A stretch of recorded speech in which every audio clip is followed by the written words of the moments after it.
Ćete dati isprave, gospodine? Koji je razlog? Rekao sam vam koji je razlog. Hoću da pogledam vašu ličnu kartu. Pasoš, saobraćajnu dozvolu od vozila. Jel to nije razlog? Daj Saša, da. Ne, jesli sam nešto prekršio. Ali gospodine, vi ne morate da pogrešite. Vi ste dužni da date policajcu ličnu kartu na zahtev. Vi to morate da znate zakonu o policiji i o ličnoj karti. O javnom redu i miru. Daj Saša. Ne, čekaj. U vršenju poslova kontrole saobraćaja na putevima policijski službenici obraćaju se učesnicima saobraćaja pristojno i ozbiljnim tonom i na jasan, razumljiv način saopštavaju razlog zbog kojih im se obraćaju. Dobro, i? Sve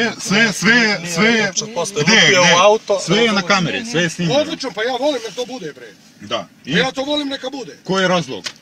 Ama gospodine, dajte mi vašu ličnu kartu da vas... Zbog čega vi, ja sam išao... Ja ne znam da li za vama ima potraga, da li ste vi kriminalac ili niste. Da li je to vama jasno? Znači daj ličnu kartu. Ja 20 godina za ovu državu krvarim i gledam da to bude sve u redu.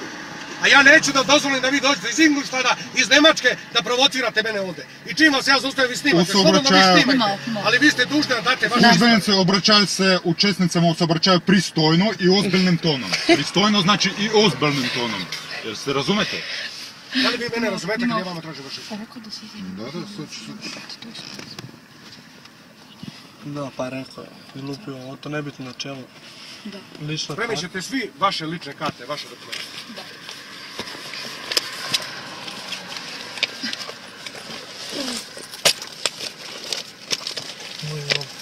Jeste, to sam se htjela te pitanje ako možda su... Pohapsim se.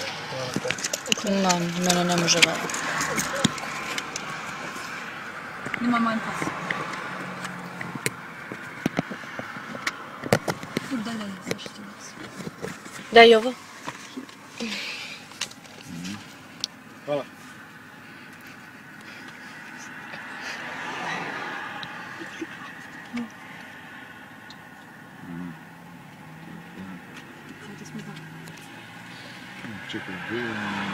Miroslave, Molim. gdje živite vi u Beranama? U Vinicka, bez boja. Da. Boj zemljače.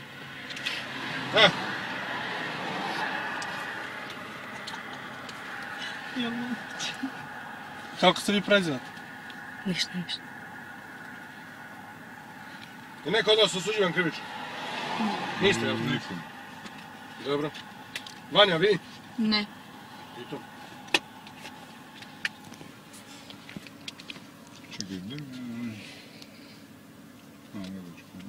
Ko je Aleksandra? Ja.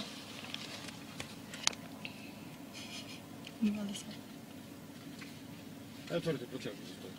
Molim? Prtljažnik. Gepek. Gepek.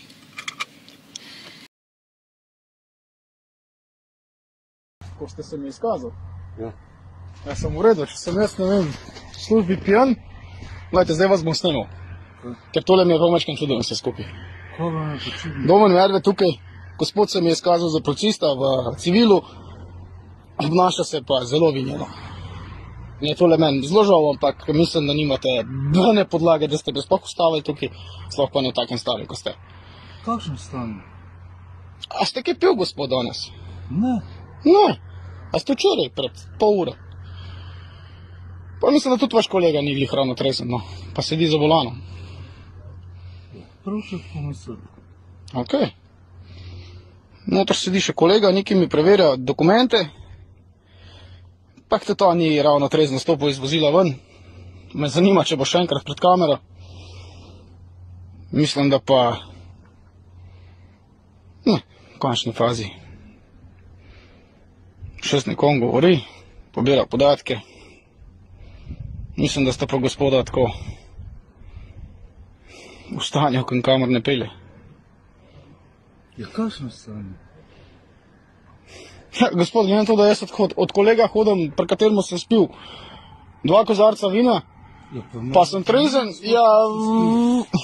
Aha, pa tem priznate, da ste nekaj spil. Ker vi ste rekel, da mene ne zanima, koliko sem spil. Ja, pa mogu.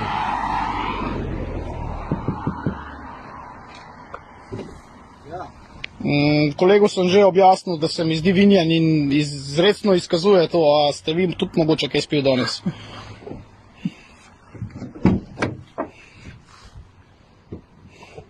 Počakal boste, da svoje naredijo? No, možda, seveda bom počakal, z veseljem. Takole to zgleda. Naši policisti oziroma kriminalisti v civilu očitno vozijo in hodijo okoli.